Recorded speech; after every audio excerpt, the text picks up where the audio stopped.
Bonjour à tous. Après cette présentation de Vision inclusive RFPPH, je vais vous présenter le modèle de développement humain processus de production du handicap. Je me présente, je suis Mélanie Casseigné, je suis membre de Vision inclusive RFPPH et formatrice accréditée par le RIPPH pour donner des formations au modèle depuis 2019. Je suis titulaire d'un master en santé publique et également ergothérapeute diplômé d'État. J'exerce aujourd'hui en tant que conseillère technique au Créail de Bretagne. Avant de démarrer la présentation du modèle, un retour rapide sur les dates clés de son histoire. Avant le PPH, il y avait la CIDI, Classification internationale du handicap. Seulement, ce modèle n'était pas concluant, car il reposait la faute sur la personne et l'environnement des individus n'était pas pris en compte.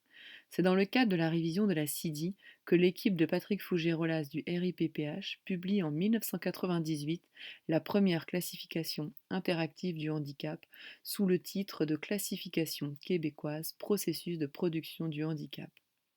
Le PPH sera décisif dans la prise en compte des facteurs environnementaux dans la classification internationale du fonctionnement du handicap et de la santé, la CIF de l'OMS, en 2001. En 2010, dans son ouvrage La funambule, le fil et la toile, transformation réciproque du sens du handicap, Patrick Fougerolas propose une nouvelle version en affirmant encore plus l'ancrage du PPH dans une approche anthropologique de construction culturelle des êtres humains et repositionne le modèle dans une perspective plus vaste qui ne se limite pas aux problèmes de santé mais bien dans une approche par les parcours de vie. Comme nous allons le comprendre ensuite lors de la présentation, dans le MDH-PPH, le phénomène du handicap repose sur l'interaction entre les habitudes de vie, les facteurs environnementaux et les facteurs personnels. Puis en 2018, une équipe composée de Patrick Fougerolas, Jean-Pierre Robin, Catherine Barral, Jean-Louis Corpès et Pierre Castelin propose une actualisation de la classification en lien avec le modèle du PPH de 2010 et développe la nouvelle classification du modèle de développement humain, processus de production du handicap. Maintenant, je vous propose de rentrer dans le vif du sujet et de vous présenter le MDH-PPH. Tout d'abord, vous dire que le MDH-PPH s'érige sur le modèle de développement humain. C'est-à-dire que c'est un modèle qui s'applique tout au long de l'existence de l'humain, de l'enfant à la personne âgée, en passant par l'adulte. Le développement humain est un phénomène qui prend sa source aux origines de la vie et ne se termine que dans la mort. Nous nous développons tout au long de notre vie, et ce, en interaction avec notre environnement. Ce processus ne peut être ni arrêté, ni être connu à l'avance, et donc le résultat ne peut être qu'incertain. Notre patrimoine génétique ne détermine pas à lui seul notre devenir. Notre environnement joue également un rôle majeur. Le modèle du développement humain, il tente d'expliquer que tout au long de notre existence, nous vivons une interaction entre ce que nous sommes en tant que personne, quel que soit notre âge, notre sexe, dans un environnement, qu'il soit familial, professionnel, le quartier, et que nous essayons de participer à la vie sociale, aussi bien que dans notre dimension intime, s'occuper de nous, assurer nos soins, aller à l'école, travailler, avoir des loisirs. Et pour tout ça, on essaie de mettre de l'huile dans les rouages. Ce n'est pas drôle tous les jours, mais on y arrive bien, tant bien que mal. C'est un peu notre vie à tous. Malheureusement, des événements tels que des traumatismes ou des pathologies peuvent perturber cette existence. Dès la naissance, par des données biologiques congénitales, mais on peut retrouver aussi des processus de déséquilibre ou d'inadaptation. Le PPH constitue une variation du modèle de développement humain en constatant un dysfonctionnement qui va générer un processus réduisant la réalisation des activités courantes et des rôles sociaux. À partir de ce moment, on va prendre en compte ce processus de production du handicap qui va nous permettre d'expliquer les causes et conséquences des maladies, traumatismes et autres atteintes à l'intégrité ou au développement de la personne. Ce modèle va nous aider à identifier aussi des priorités d'action et nous permettre d'objectiver dans le temps les changements qui s'exercent dans le parcours de la personne. Le modèle s'appliquant à l'ensemble des personnes ayant des incapacités, peu importe la cause, la nature et la sévérité de leur déficience, je vous propose d'illustrer les différents concepts du PPH au travers de la situation de Paul. Cette situation va nous permettre également de comprendre l'intérêt du modèle pour trier des informations, établir une hiérarchie, repérer les priorités d'action et les analyser. Paul est un homme de 35 ans. Il vit dans un foyer. Il a une maladie génétique ayant pour conséquence des crises d'épilepsie. Paul a beaucoup de difficultés à gérer ses émotions. Il marche, mais présente quelques difficultés d'équilibration. Il a également des difficultés à s'orienter dans l'espace, mais lorsqu'un trajet est connu et pas très loin du foyer, il peut y aller seul, comme par exemple à l'église le dimanche matin. C'est un joueur de sarbacane. Celle-ci est adaptée pour qu'il puisse l'utiliser facilement, car les préhensions sont difficiles. Malheureusement, la salle d'entraînement de son club de sarbacane, qui était non loin du foyer, a déménagé depuis un mois, dans une nouvelle salle qui n'est pas très loin, mais elle se trouve dans une direction opposée. Paul est très énervé, car il ne veut plus se rendre à son cours de sarbacane seul. Il doit attendre qu'un professionnel l'accompagne, car il ne connaît pas le chemin. Mais l'horaire de cours correspond au changement d'équipe, donc il arrive qu'il soit en retard à son entraînement.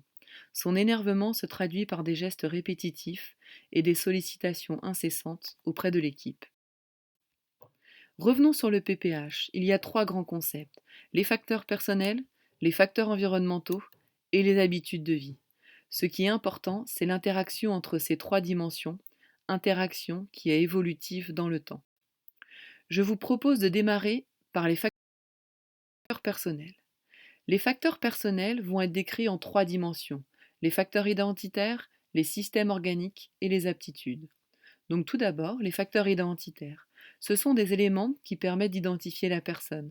Ces éléments peuvent être attribués par l'environnement de la personne ou que la personne s'attribue elle-même. Dans le cas de Paul, c'est un homme de 35 ans qui vit dans un foyer et c'est un joueur de sarbacane.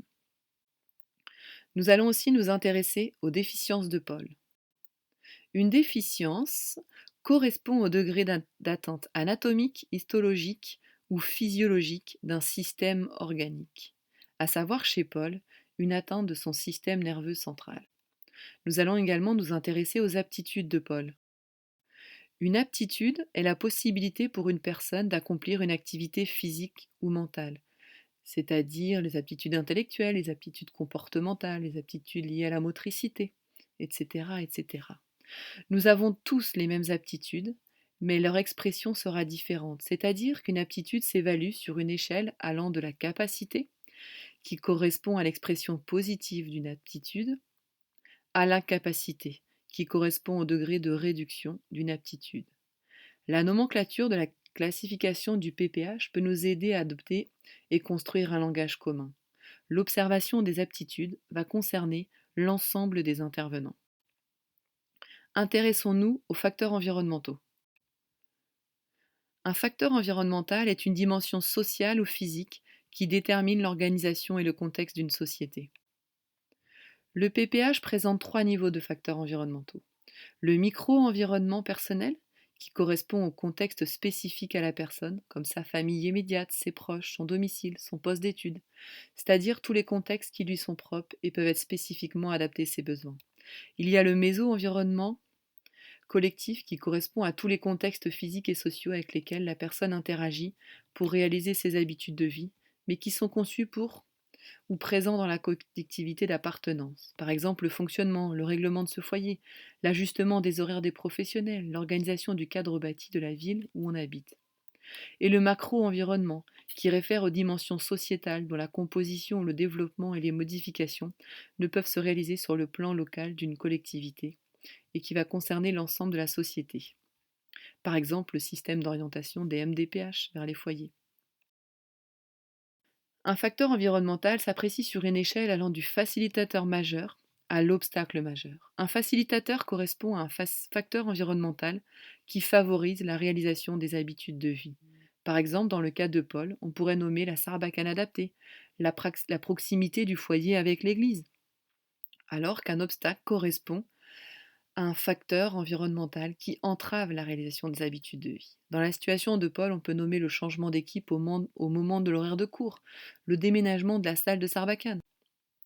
Nous allons également nous intéresser à la 3e dimension du modèle, que sont les habitudes de vie. Une habitude de vie est une activité courante, faire sa toilette, ses courses, communiquer, se déplacer. Ou un rôle social, assumer ses responsabilités de parent, faire des loisirs, accomplir une activité bénévole, avoir des relations amicales, valorisé par la personne ou son contexte socio-culturel selon ses facteurs identitaires, âge, sexe, identité, croyance. Nos habitudes de vie assurent notre survie et notre épanouissement dans la société tout au long de notre existence.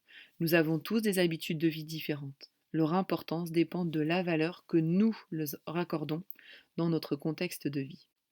Par conséquent, lorsque l'on peut réaliser nos habitudes de vie sans trop de difficultés et de façon satisfaisante, nous allons définir cela comme la qualité de notre participation sociale. Par exemple, Paul peut se rendre de façon satisfaisante à l'église tous les dimanches matins, comme il l'entend, ce qui montre une participation sociale. Par contre, à partir du moment où on constate une réduction dans la réalisation des habitudes de vie et que cette réduction est due à l'interaction entre des facteurs personnels, déficience, incapacité, facteurs identitaires, et des facteurs environnementaux, à savoir principalement les obstacles, on dit que la personne vit une situation de handicap. Donc Paul rencontre des difficultés pour exercer son loisir de sarbacane, à savoir se déplacer dans la nouvelle salle. Donc, nos actions porteront en priorité sur les situations de handicap de Paul. La production des situations de handicap, comme vous le comprendrez, est donc un processus dynamique et en interaction entre les facteurs personnels et les facteurs environnementaux. Ce modèle nous aide donc à définir des priorités d'action et à les personnaliser aux besoins de la personne, c'est-à-dire en agissant sur les situations de handicap vécues par la personne. Donc agir sur les situations de handicap, c'est modifier la manière dont on formule les objectifs des projets personnalisés ou les projets d'intervention. Le PPH nous propose de réfléchir à des objectifs, des priorités qui portent sur l'amélioration de la participation sociale. Donc développer des objectifs spécifiques à la personne qui ont du sens pour elle, en portant sur ses habitudes de vie et les habitudes de vie que la personne estime comme importantes. Par exemple, dans la situation de Paul, pouvoir retrouver son activité de sarbacane. Nos actions vont porter sur la personne, ce qui vont constituer donc des moyens pour arriver à atteindre nos objectifs. Par exemple, entraînement à l'orientation spatiale, mais également aussi avoir des actions, des moyens qui portent sur l'environnement. Par exemple, s'assurer de la disponibilité d'un accompagnant à l'heure du cours de Sarbacane. Réduire les situations de handicap nécessite donc une interaction entre ces trois stratégies d'intervention. Le modèle du PPH, donc, peut nous servir au plan individuel dans la gestion des projets personnalisés, les plans d'intervention, les plans d'accompagnement globaux, mais aussi il peut être utilisé au plan collectif pour réaliser des diagnostics locaux inclusifs, des enquêtes de population ou dans le cadre de la transformation d'offres. Nous pourrions aujourd'hui aussi parler de la loi du 11 février 2005, loi pour l'égalité des droits et des chances et la participation sociale, qui a fait de la participation un droit pour tous. Mais comme je sais que nous avons parmi nos participants des participants européens et québécois, je vous propose plutôt d'évoquer la Convention internationale des droits et des personnes handicapées de l'ONU de 2006 et ratifiée par la France le 18 février 2010. Cette adoption par les États signataires montre leur engagement à respecter les principes et à adopter leurs lois et politiques à celles-ci. Je vous propose que l'on s'intéresse au moins à la définition du handicap proposée dans la Convention. La proposition dans la Convention, par personne handicapée, on entend des personnes qui présentent des incapacités physiques, mentales, intellectuelles ou sensorielles durables, dont l'interaction avec diverses barrières, c'est-à-dire des obstacles de l'environnement, peut faire obstacle à leur pleine et effective participation à la société sur la base de l'égalité avec les autres.